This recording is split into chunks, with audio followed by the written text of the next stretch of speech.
Let me take you through the steps on how I created this butterfly shadow box. First, you'll start off by cutting these 5 layers. Here I'm using a light sticky mat so that my cardstock doesn't move while I'm gluing the pieces together. This part can get a little messy, so be careful not to use too much glue. Cover the butterfly with the transparent cover from your mat.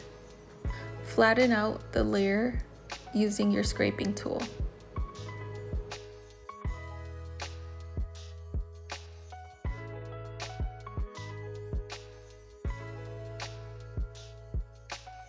Our next step is to cut out the background.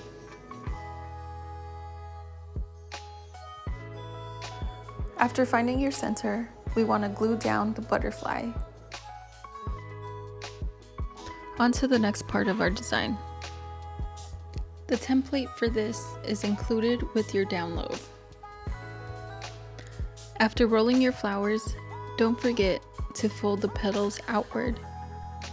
I used hot glue to glue down the roses. Hot glue dries pretty fast, so make sure you know exactly where you're going to place your roses. But if you make a mistake, it's okay. Just rip the rose off and you can cover it with the glue.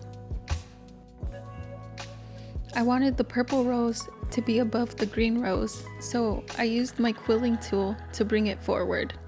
I'm arranging the roses to where the petals intertwine with each other. For this design, it took 15 roses to complete the wing. Feel free to follow my pattern if this makes it easier for you.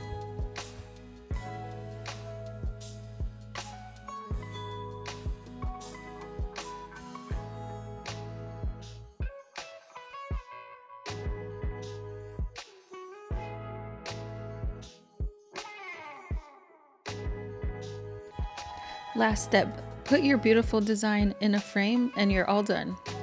Thank you for watching my tutorial and I hope this helps.